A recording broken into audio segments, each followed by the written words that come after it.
사례가 기아 자동차가 되지 않을까. 이자 비용이란 하나의 숫자만 보면은 현혹된 의사결정, 잘못된 의사결정을 하실 수가 있는데 이자율을 계산하면요, 이자 비용과 또 다른 의사결정을 할 수가 있죠. 이게 역전이 이익률이 이자율보다 좋아지겠죠. 그때 사실 주가가 더 급속도로 변화.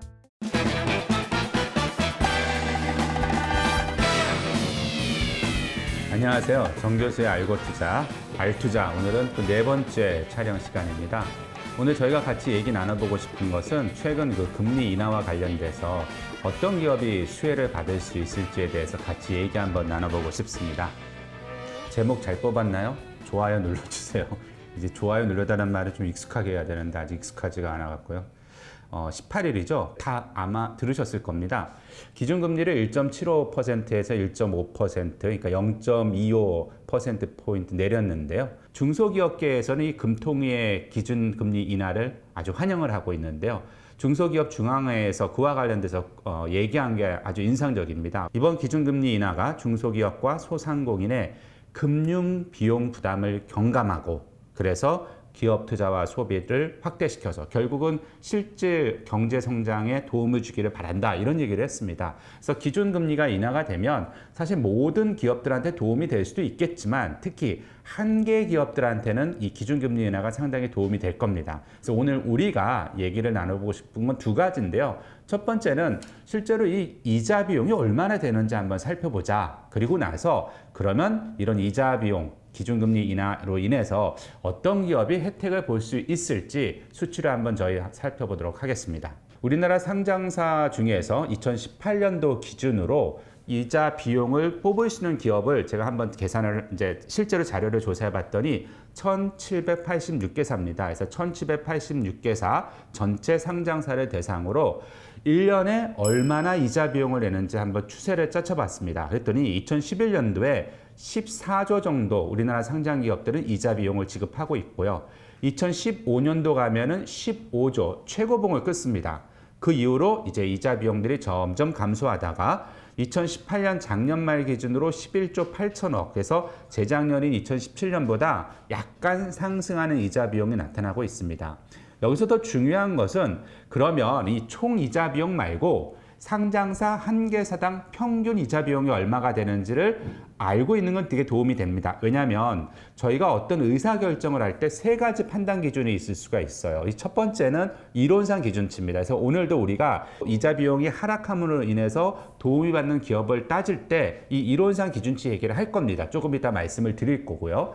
두 번째는 추세를 봐야겠죠. 우리 기업이 과거와 어떤 추세 속에 있는지, 그래서 과거의 추세치가 기준치가 될 수가 있고요.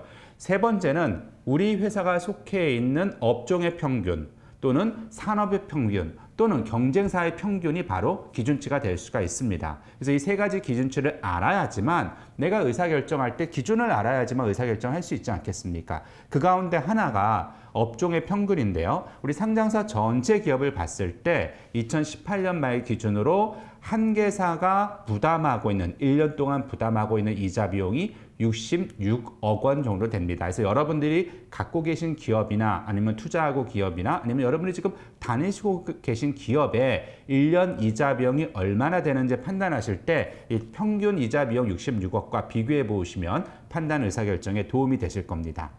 조금 더 자세하게 그러면은 분포를 한번 제가 나눠서 살펴봤는데요.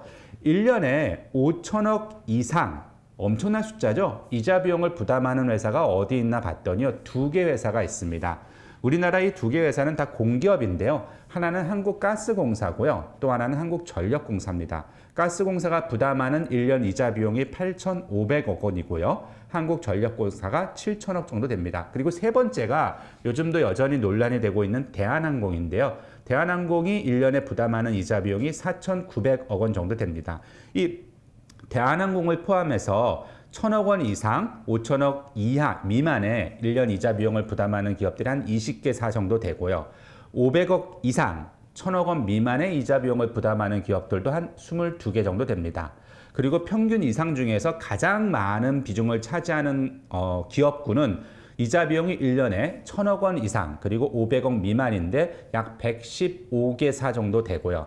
마지막으로 60억 66억, 평균이 66억 이상, 그리고 100억 원 미만인 기업들이 70개 정도 됩니다. 그래서 평균 66억 원 이상의 이자 비용을 부담하는 기업들은 제가 조사한 그 표변 샘플 중에 12.8% 정도 됩니다. 그 얘기는 다른 말로 무슨 말이냐면요. 특정 기업들이 상당히 많은 이자 비용을 부담하고 있다는 뜻입니다. 자, 이제 구체적으로 그러면 이 이자 비용을 살펴볼 텐데, 여러분 이자 비용 전체 금액도 중요하지만 또 하나 중요한 것은 이자율이겠죠. 그래서 이자율을 계산을 하는데, 이자율을 계산할 때 가장 정확한 방법은 그 이자를 발생시키는 차입금액 평균치를 계산하는 게 좋은데요. 저희가 오늘 강의하는 목적은 어떤 특정 기업을 타겟으로 해서 분석하는 건 아니고 우리 상장사 전체의 그림을 보기 위해서 방송을 하고 있으니까요. 이자 비용을 부채 총액으로 나눠봤습니다.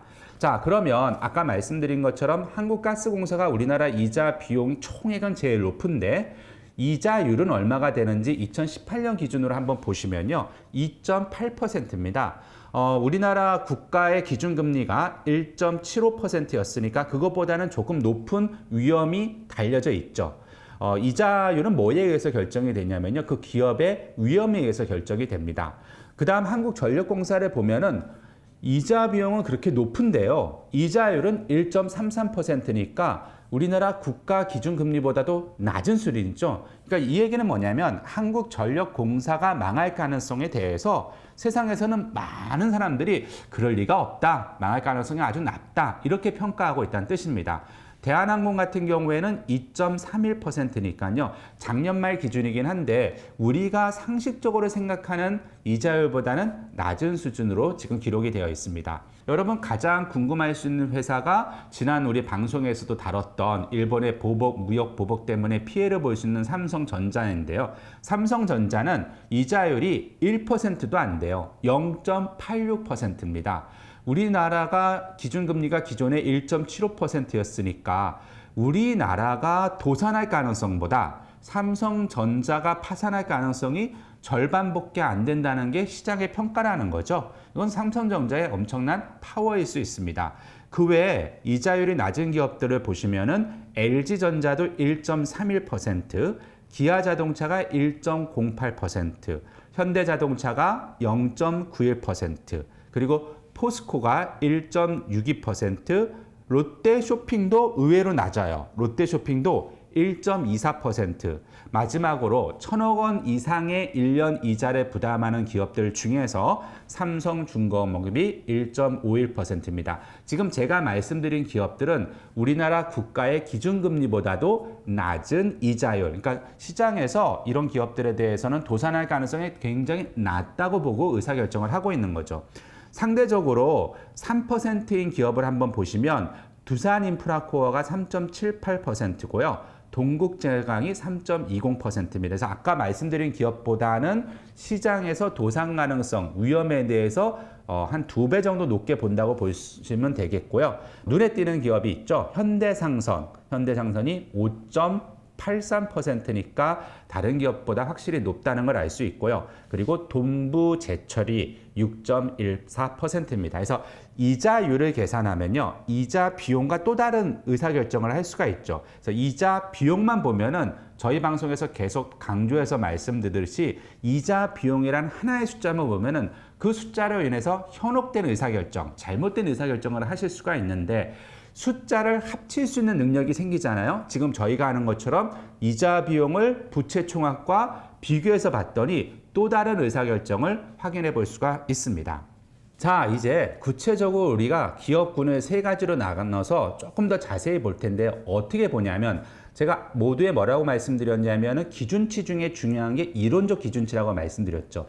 이자율과 비교할 수 있는 기준치가 뭐가 있을까요? 우리 지난 방송에서 말씀드렸던 ROA라는 게 있습니다. 이게 영업이익을 총자산으로 나눈 건데요. 결국 우리가 이자율이 뭐보다 낮아야 될까요? 이익률보다는 낮아야지 그 사업을 하는 동기가 있는 거죠. 돈 벌어서 다 이자 내면 아무 의미가 없으니까요. 그래서 오늘 저희가 이자율, 이자 비용을 총부채로 나눈 이자율. 여기서 다시 한번 강조해서 말씀드리지만 총부채를 사용을 한 겁니다. 원래는 정확하게 하려면 차입금을 넣어야겠지만요. 해당 차입 부채를 넣어야겠지만요. 요거를 영업손익 나누기 총자산, 그래서 총자산 영업이익률 ROA랑 비교를 해보겠습니다. 그랬더니 한국가스공사 한번 보시겠어요? 얼마가 나옵니까? 이익률이 2.94고요. 이자율이 2.80이니까 이익률이 이자율보다 0.14% 높죠. 그 얘기는 이 한국가스공사는 아무튼 이익률이 이자율보다 높기 때문에 지속 가능성이 최소한 이 측면에서는 담보가 된다는 뜻이에요. 근데 여기서 한 가지 더 인포메이션이 주어졌습니다. 최근에 금리가 떨어졌죠. 이런 새로운 인포메이션이 들어왔을 때 그것 때문에 우리가 의사결정을 바꿀 수가 있거든요. 그전에 한국가스 안 살라고 했다가 지금은 0.14% 정도 높지만 뭐가? 이자율보다 영업이익률이 높지만 그게 훨씬 더 높아질 수 있다는 거죠. 그래서 한계기업 입장에서는 이거는 상당히 의미 있는 정보가 되겠죠. 이와 비슷한 게 대한항공입니다. 대한항공도 보시면은 총자산 대비 영업이익률이 이자율보다 0.43% 한계 수준에서 지금 높은데 금리가 인하되면 그로 인한 효과가 있겠죠. LG전자도 마찬가지입니다. 저 끝에 있는 LG전자도 보시면 0.44%니까 금리 인하의 효과가 있을 수 있습니다. 상대적으로 삼성전자 한번 보시겠어요? 삼성전자 보면은 이자율은 아까 말씀드린 것처럼 0.86밖에 안 되는데 이익률은 무려 20% 가까이 되죠. 금리가 인하된다고 큰 영향을 받지는 않습니다. 그래서 어떤 정보가 시장에 나온다고 이 모든 정보가 모든 기업한테 동일하게 작동되지 않는 단편적인 얘기가 되겠습니다. 참고로 한국전력이나 다른 기업들 보시면 한국전력은 마이너스고요. 그리고 현대제철은 1%가 넘고 KT도 1.62%니까 앞에 말씀드린 기업들보다는 영향을 덜 받을 수 있을 겁니다. 여기서 재밌는 기업의 대표적인 사례가 바로 기아자동차입니다. 여러분 기아자동차 보시면은요. 이자율은 1.08%고 이익률은 1.04%예요. 그러니까 이자율이 이익률보다 0.04% 더 높죠. 우리는 지금 마이너스로 표시를 하고 있는데 근데 기준금리가 지금처럼 떨어졌고요.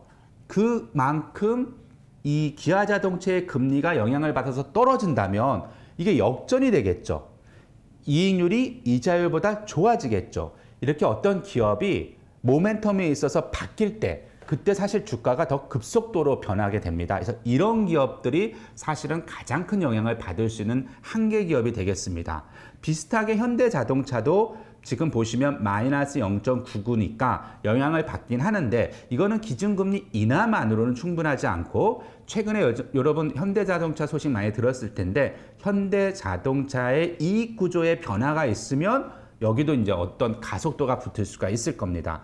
그 외의 기업들을 보신다면은 두산중공업이 마이너스 0.83% 측면에서 우리가 고려해 볼 필요가 있고요. 반면에 대우조선해양 같은 경우에 보시면요. 2017년, 18년도에 이미 6%가 넘는 이익률을 달성하고 있어요. 이자율보다요. 그래서 2016년도에 보시면은 대우조선해양이 마이너스 11%죠. 여러분 잘 아시지 않습니까? 대우조선해양의 그 논란 사건. 근데 요즘에 이제 인수가 되면서 주가도 되게 많이 올라갔어요. 그 올라간 이유가 여기 보시면 숫자로 나와 있습니다. 이자율보다 이익률이 6.10%, 6.70% 더 높으니까요. 물론 기준금리의 영향, 이번 기준금리 하락의 영향을 직접적으로 받기에는 이미 높은 수준이라는 걸 알 수가 있습니다. 자, 마지막 기업군을 한번 보시면요. 여러분 똑같은 논리로 보시면은 뭐가 눈에 띄십니까? 두산인프라코어가 눈에 띄시죠. 두산인프라코어 같은 경우에 2018년도에 이익률이 이자율보다 마이너스 0.10% 모자르니까 기준금리 인하만큼 이자율이 떨어진다면 이것도 역전될 수는 있지만 두산인프라코어는 사실 이익률 창출하는 데도 많은 논란이 있으니까요. 그 부분도 고민해 보실 필요가 있겠습니다. 상대적으로 롯데쇼핑 같은 데 보시면은 0.60%의 이익률이 이자 비용보다 높으니까 앞에 첫 슬라이드에서 보여드린 기업군처럼 여기에 금리 인하가 된다면 기준금리 인하 효과가 올라간다면 뭔가 좀 더 긍정적인 소식이 나타날 수 있을 거로 보여집니다. 자, 오늘 내용을 한번 정리해서 말씀을 드리면 세 가지를 여러분께서 기억해 주시면 좋을 것 같습니다. 첫 번째는 우리나라 기업 같은 경우에 2018년도 기준으로 상장사 한 개사의 평균 연 이자 비용은 66억 원이다. 이걸 기준치로 이해하시고 두 번째, 이론상 우리가 이자율을 계산할 때 기준치는 이익률이다. 그래서 이번 금리 인하 효과가 나타나는 가장 전형적인 모습은 이익률이 이자율을 초과하도록 이끌 수 있는 금리 인하 효과가 나타나는 기업들이 수혜 기업이 될 것 같고요. 그 대표적인 사례가 기아자동차가 되지 않을까 저희가 같이 숫자를 통해서 짐작해 봅니다. 오늘 내용에 여러분 얼마나 만족하셨는지 모르겠지만 지난번에도 많은 분들이 이 댓글을 달아주셔서 제가 방송 준비하고 또 마음을 다지는데 많은 도움이 되고 있습니다. 궁금한 거 있으시면 올려주시는데 계속 보고 있고요. 또 저희 방송에 고려하고 있으니까 댓글에 궁금한 사항이나 건의사항이 있으면 자유롭게 담아주시고요. 격려의 목소리 좋아요 한번 눌러주시면 감사하겠습니다.